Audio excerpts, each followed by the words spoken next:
As I mentioned at the start of the show, we have a guest joining us in studio, Deana Pollard Sachs. Before we get going, I'll just show you her book. This is her first book. It's called The Godfathers of Sex Abuse, Book 1, Jeffrey Epstein. Deana is a law professor. I have her 11-page CV resume in front of me, and I can't read the whole thing, but she is a prolific writer and speaker, and this is a book she did in writing this book. Dive in and read everything available humanly about Jeffrey Epstein's life, prosecution, what he engaged in, and where we ended up today wondering the famous question, did Jeffrey Epstein kill himself? We will save till the end. So welcome, Deana. Thank you, Debbie. Nice to be here. So glad you're here. So let me just start with this. It is an epidemic, and it's just horrible, but part of what you wrote about, and I want to have you talk to people about, is girls who got sucked into this with Jeffrey Epstein and his crew.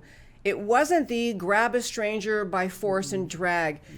Can you tell me how Jeffrey Epstein and his team found the girls that he exploited? There's a couple of ways. One of the ways was when it was a pyramid scheme, basically. A pyramid scheme? Yes, like a Ponzi scheme. The same thing he did with his finances, the same reason he was fired from Bear Stearns all those years ago. He's a con artist. What he would do is he would get girls, maybe 17-year-old girls, 16-year-old girls, to go and find 13-year-old girls. As you probably know, a 13-year-old girl would talk to a 17-year-old girl in the mall, but she wouldn't talk to a 50-year-old man. So he used these slightly older girls to go to the malls, to go to other areas in West Palm Beach, where the girls were making minimum wage, and he would have the slightly older girls tell the very young teens that if they wanted to make some money, $200 an hour, there's an old man in Palm Beach who will pay $200 an hour for a massage, and you don't have to... For a massage. A massage, and you don't have any training or anything. Now, what many of the girls said in the end when the police started investigating was that they all knew what that meant. And what a massage meant was getting down to your underwear and massaging him, and then, allowing him to masturbate in front of them. But if you were willing to do more, they'd tell these little girls, you'll get more money. So if the girls were willing to let him touch them, and on a few occasions even intercourse, but not very often, he would use a vibrator on them and that sort of thing. So it was $200 off the bat just for getting down to your underwear and giving him a massage, and then letting him do what he did to himself in front of you. Now, that was one aspect of his trafficking scheme. The other thing he would do is approach girls, outside of their high school, for example, in New York, and say, gosh, you'd be a great model, and I have an in at Victoria's Secret. Would you like to be a model? And of course the girls would want to be a model. They all want to be a model. And so they would come and meet him, and he had different schemes depending on how much support the girls had. The girls who were, for example, one girl was at a private school, beautiful girl, and she was standing outside her school one day, I think waiting for her mom to pick her up, and I think it was Ghislaine Maxwell who found her. He had scouts all over the place. Yeah, we're going to talk about her in a minute, but go ahead. Anyway, and he started giving her money, saying, gosh, you're really talented. She was at a high school for the performing arts, and so he was supposedly wanted to help her to become a star. And the idea was, this really rich man likes to help people. He wants to help you. And she got dragged in that way. So it was kind of two ways they got dragged in. One, through this massage, which is high dollar for these girls making, gosh, at that time, probably $6 or $7 an hour for minimum wage. Or it was, hey, you could be a model. Why don't you come and let me help you with your career? So those are the two ways he got girls in. And one of the housekeepers said, when these girls came to the door and she was told, they're here for a modeling audition, she said, those girls are never going to model. They were 5'2", They didn't have the physique. No. And many of them were, average looking girls. They're all cute at age 13, right? I mean, all girls are. But they didn't have that model physique, the model look. And yet he had them believing they could model somehow if they stuck with him. Okay, so let's go back to the mall scene. I try to picture, you're right, about girls have probably been warned by their parents, if an older man tries to talk to you, to say no and leave me alone, and maybe even yell if he alarms you in some way.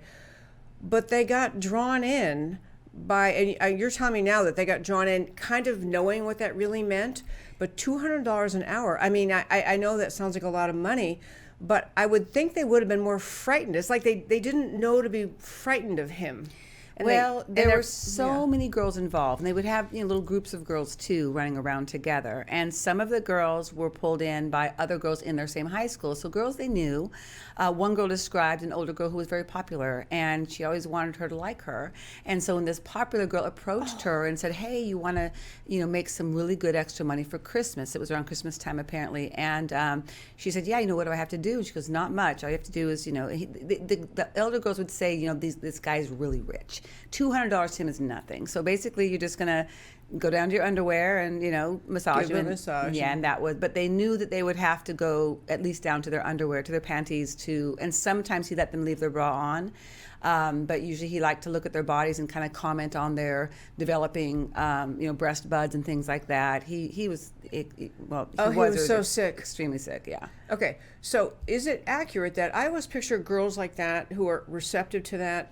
I mean, they are come from maybe a little, not necessarily a well-off family. Right. Some of them are from foster homes where they're not quite getting the guidance. Right. These are girls that don't really have the grounding. Right. I'll guess you probably had. I certainly had growing up. My kids had. They would have known something's wrong here. Right. But when you don't have that, it's like our society has a little bit of responsibility for the fact these girls are in foster homes and so vulnerable, and we're going to get around to what we can do about this, but so the girls are vulnerable, they're not being grabbed. So once they have this episode with him, say they go home with him, so what happens next? Are the girls then brought along by him into other? Well, to be clear, the girls needed money. And he specifically targeted girls who were from the wrong side of the tracks, so to speak. Girls who were in foster care, girls who were living in trailer parks, girls who were homeless. Low income. Yes, and like Bill Cosby, he also specifically asked a modeling agency he worked with, who gave him something like 4 to 5 girls a week, to make sure and send him the newest ones who had no money, the ones who were struggling financially, because these men are not stupid. They know that women and girls who need money are more likely to play along because they need money, they need to eat, they need food. I mean, some of the girls were literally on the streets when Jeffrey Epstein found them. So, and they talked about that later, about how horrible that was for him to do that, knowing they needed money so badly. Took advantage of them. Oh, totally, yeah. I'm sorry, we're not going to talk about Cosby much today, but he actually Right. told yeah. the modeling agency, send the ones, basically the poorer ones, Right. who are just going to be easier for me to manipulate. Yep. Well, he didn't say the latter part about manipulating. Right, but I'm saying that. Right, absolutely. That's a good conclusion, yes. And what Jeffrey Epstein did, which was kind of weird to me, and one of the weirdest things he did, is he didn't often want a girl more than once. He wanted, one time with a girl, and then he would turn her into a scout. So he would say, basically, if every girl you bring me is $200. So that's like, well, that's even a faster $200. You could bring in 3 girls, $600, even faster than a massage. So he had these girls going out and bringing more and more in. There was just a constant influx. It's like there was never enough girls for him. He wanted to sort of deflower these girls, and he had this thing about it. Yes. Yeah. So let's talk about Ghislaine. Is I saying Ghislaine? Ghislaine Maxwell. Or Ghislaine. I hear different ways, but Ghislaine. Yeah. How, first of all, she was assisting him in many ways, covering for him, protecting him, almost giving him credibility. She'd be seen in public with him as maybe not as a couple, but as a supporter. So what was her story? Why would she be so willing to help a guy doing all this? Well, she is a very troubled person. She was anorexic as a toddler. She had a death in the family very young. I think her brother died when she was literally like a week or 2 old or something. She was very close to her father, Robert Maxwell, who is a notorious, probably a triple agent. It's not entirely clear, but he clearly worked for various agencies, the Mossad and whatnot is the reputation he has and what everyone says. He also stole like 400 million pounds from a company he bought out of the pension fund, though people never got their money. He then then he fell off his yacht near the Canary Islands, and he was found floating. And the story is he was probably thrown off the yacht. I mean, people were really mad about their pension fund being stolen. But she was devastated by the death of her father, and so she moved to New York to sort of start fresh, and that's where she met Jeffrey Epstein. But yes, because her father had so much money he stole, by the way, like Jeffrey Epstein, who stole everything he had. I mean, everything he had was, he's just a con artist from day one. Stole from his friends, cheated his own clients, that kind of thing, all every step of the way. But she just fell hard for Jeffrey Epstein, and people would talk about, how similar he was to her father, and that she was head over heels in love. They dated for a while, and yes, I believe he used her to climb the social scene in New York because she had a bigger name than he did. Yeah. Ultimately, he was, for whatever reason, embraced by the New York socialite crowd, which it's so hard for me to understand how that can be. I mean, the guy looks creepy, to begin with, and he never had any credentials, never had a college degree. And yet was this, renowned millionaire, and no one knew how he made the money, which should always be a red flag. And people just didn't ask questions. It is astonishing that, many avenues we can go on, but that point your book makes, and others have made this idea that he had so much money and no one ever knew how he made it. I mean, most people you can say, well, he developed this fabulous company, an energy company or a high-tech company. He just had money, and people, okay, but I want to go back to, so how our society let a guy like this continue to function. His conduct was well known. It wasn't like it was the biggest secret. So he was prosecuted once in Florida. Can you give a summary how he was prosecuted because a mom went in to the police to complain about her daughter having been lured in by him. It was actually her stepdaughter, but she called the police in 2005 and said, my stepdaughter was approached and was asked to massage an older man for a lot of money, and she said something's wrong with this picture. So that's when the Palm Beach police got involved, and the Palm Beach police ultimately was the only group who consistently was clean in this. I mean, the U.S. Attorney's Office was dirty, the state prosecutor's office was you're dirty meaning helping Epstein, especially after Alan Dershowitz flew down to Palm Beach to talk to these folks. All of a sudden it went from, the police were really upset about it because it went from the state prosecutor saying we're going to get this guy to saying, the girls aren't that credible, and, really turn an about face. And the chief of police was pretty upset about it. And so Dershowitz's conversation with the state prosecutor. Well, he tried with the police and tried telling Joseph Ricari, the lead investigator, and Michael Ryder, that the chief of police, that these girls are not credible. And Alan Dershowitz was digging through their Facebook and whatever, all the different social media platforms they have, and found things such as one girl said that she liked marijuana. Oh boy! So trying to discredit them. Absolutely, yes, discrediting the girls off the bat, and that didn't work with the police. And so he then went to Barry Krishna, who was the state attorney, and apparently made some headway there. And that's when the police chief in Palm Beach called the FBI and said, "You know what? This state prosecutor is not going to work. Yeah. He's already been apparently, convinced not to go after this guy." And so that's when the FBI came in, which of course, the U.S. Attorney's Office got involved, but. Looking at the correspondence between the U.S. attorneys and Jeffrey Epstein's fleet of lawyers, Ken Starr, Alan Dershowitz, Jay Lefkowitz, and a myriad of other very high-powered lawyers, they were all in on it, sort of, in a sense. Alexander Acosta will now say that he did the best he could, but if you look at the emails, and I reprinted them all, the letters, emails from the court file, in one chapter of the book. No, they met way off, 70 miles from his office. He met, so no one would follow them. The Marie Villafana, who was the assistant to Alexander Acosta, and who was really doing a lot of the leg work for him, which I call the dirty work for him.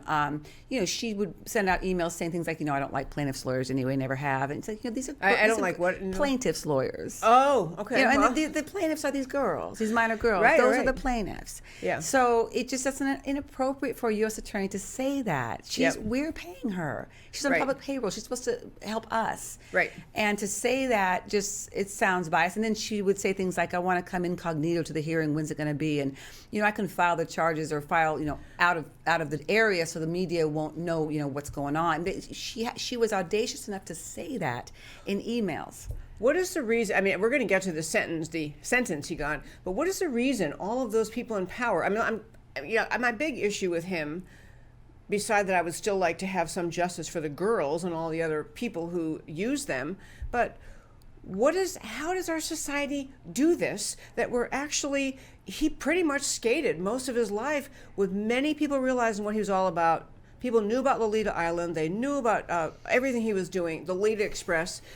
So what is the reason, in your view, those prosecutors could be compromised just because someone comes up was it money paid to the prosecutors? What's Not the reason? exactly. Alexander Acosta said at one point that he was told to stand down with Jeffrey Epstein because he was intelligence. And he was pressed on that issue much later, and he said, well, you know... Wait, because Epstein was intelligence, yes. meaning working with our intelligence Who knows? agencies. And Okay. that's why I say in the book, like, what kind of intelligence? Yeah. CIA, FBI, are we talking about the Mossad? Back to the Mossad again?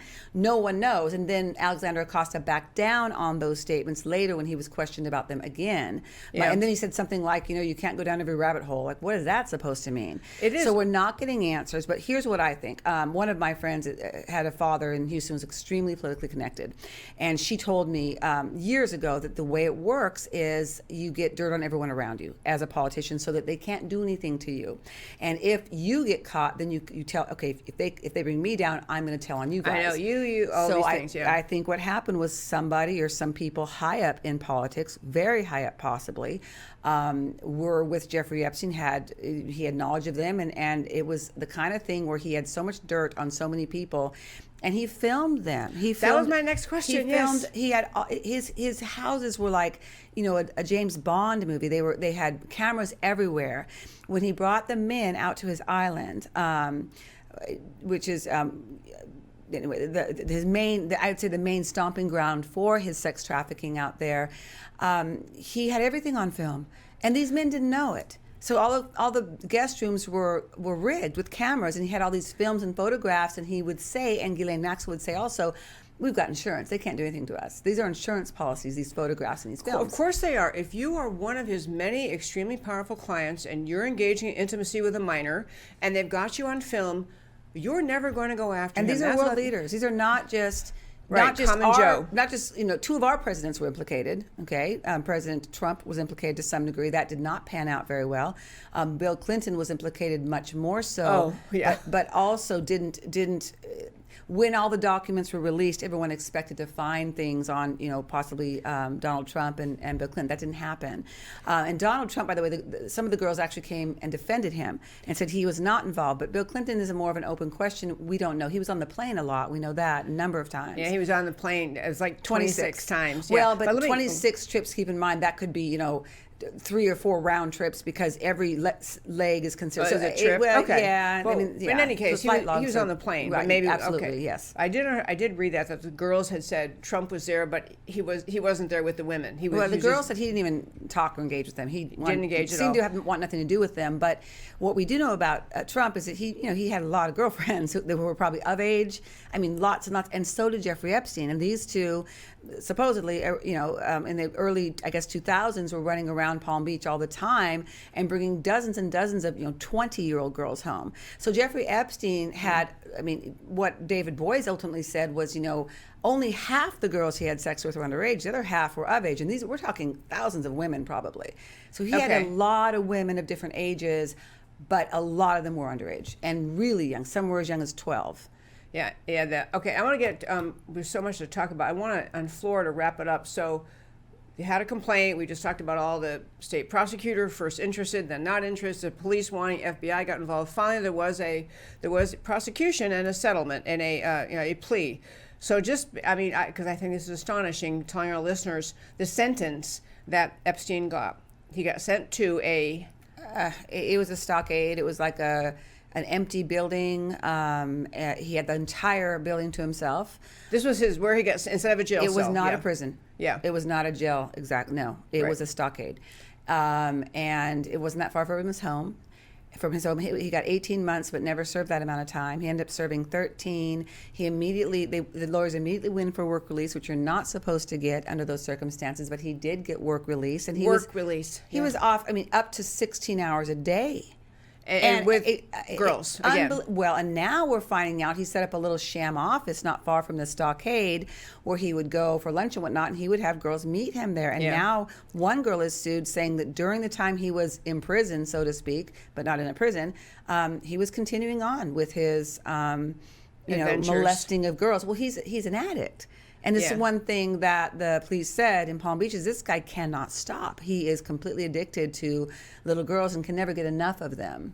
Okay, let's move forward to his his brief period of time incarcerated in New York and what happened there. Because I do want to get to how do we solve this, the kind of, what do we do as a society? We can't just I mean, we know it happens. We cannot make a perfect society, but what do we do to try fixing? But up to New York now, he was prosecuted, or he's going to be prosecuted.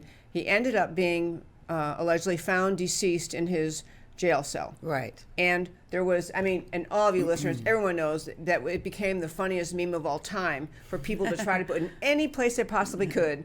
You know, they would have a grocery list, and then and Jeffrey Epstein didn't kill himself, and then the next thing. Right. So you've read, though, every legal document, every court document, everything there is to read. What is your take on, first of all, did he kill himself? I don't believe that for one moment, because when you study him the way I did, you know his personality. He does not have the kind of personality that would commit suicide. That's my opinion.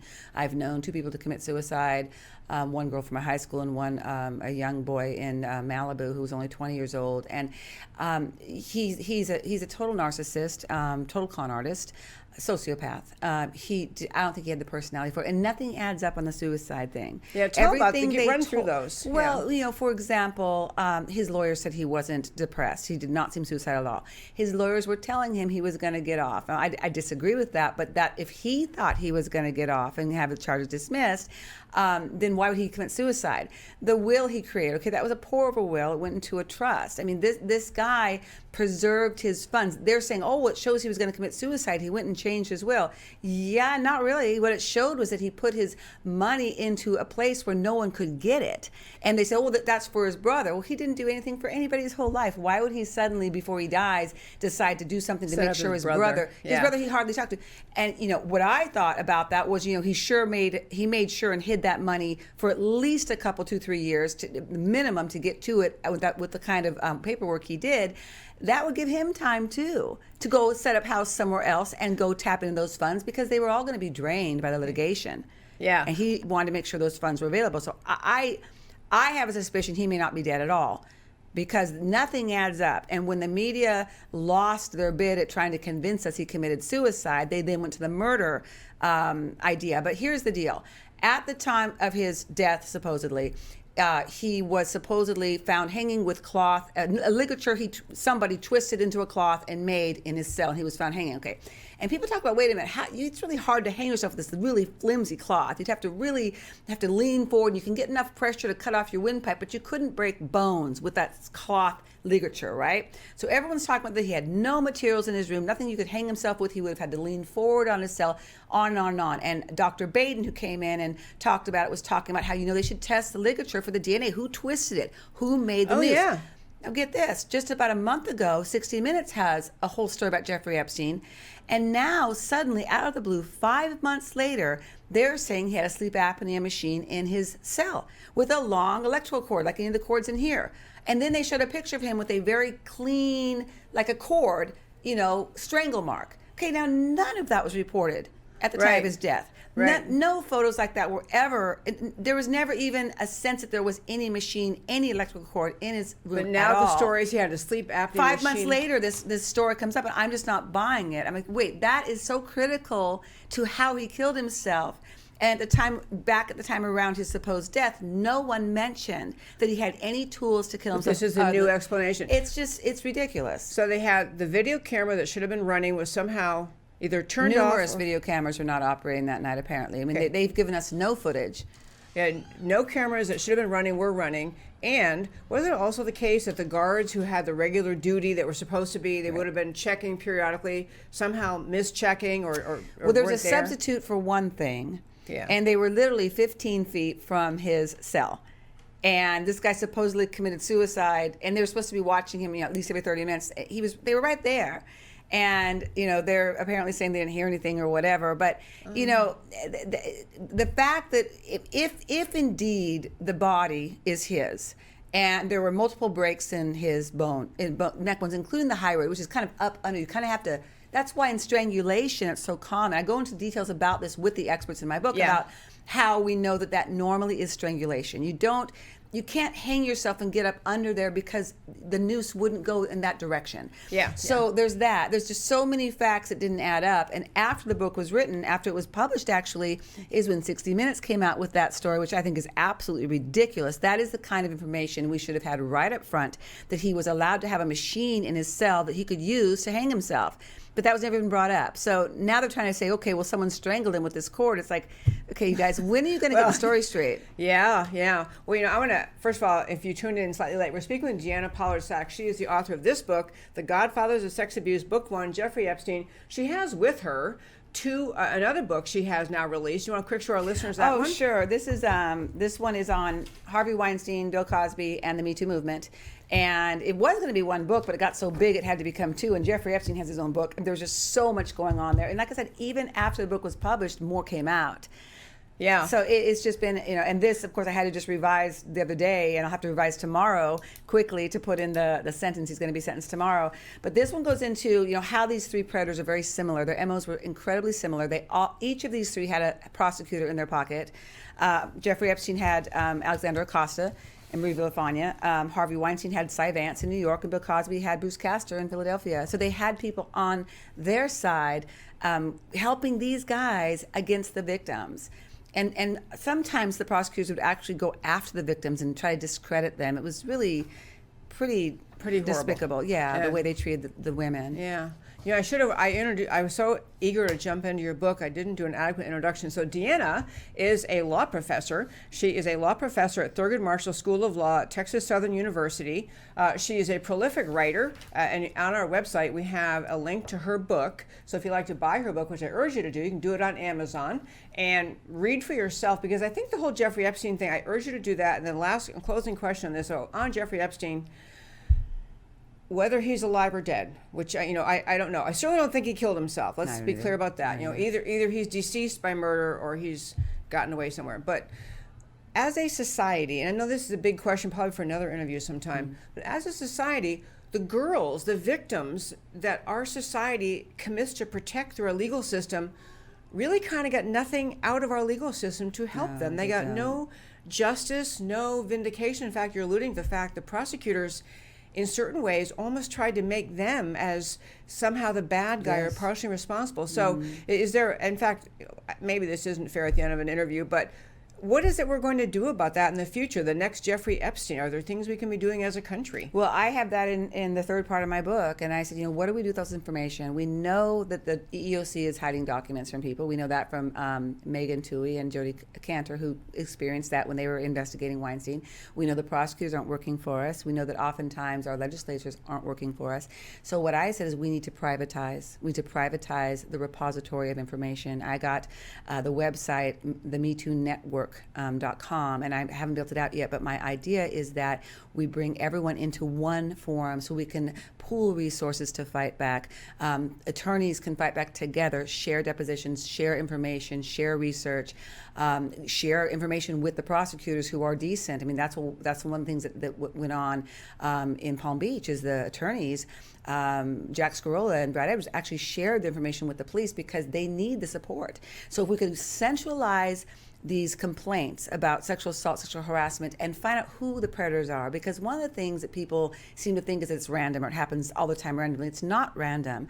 I believe that the same people commit acts of sexual harassment and assault over and over, and most men never do. And this Me Too movement's kind of become a women versus men thing, and that's an enormous mistake because women were involved with the traffickers, and women are predators as well. And at the same time, many men support the women's side of this in terms of the victim side. So it needs to become an us versus them movement, not a women versus men movement, in recognition that many men are on the right side of this issue. And also men are falsely accused too, and that's another thing. So what I say in the last section of my second book that's coming out very soon, this one, is that we need to privatize the system. We can't trust the government systems anymore. That's been made very clear. Get really good attorneys. I've already got a couple attorneys on board to take these cases, help us, and to pool resources to fight back, because the government has limited resources and these girls don't, and their plaintiffs' lawyers don't. And so we have to even the scales somehow with getting the information consolidated through a private network that we can trust, with people we can trust. So that's my idea, is to just take it out of the courses. Take it out of the government system exclusively and bring it into a system that is privatized, so we can be in control of the data and start seeing the same men over and over are being accused. So you can't get access to other EEOC complaints. It could be the Right, right. same with dental boards, same with medical boards, same with attorneys. And I think this should all be privatized because attorneys are doing bad things too. And you go to find out if they've had any complaints, they won't tell you. They won't. Right. And doctors, the same thing. It's same thing. Yeah. It's not right. You are one energetic, determined researcher and writer. Deana Pollard Sachs, thank you so much for coming in today. Thank you for having me.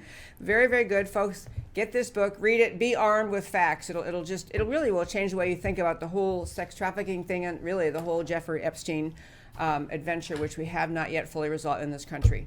Thank you so much. Thank you.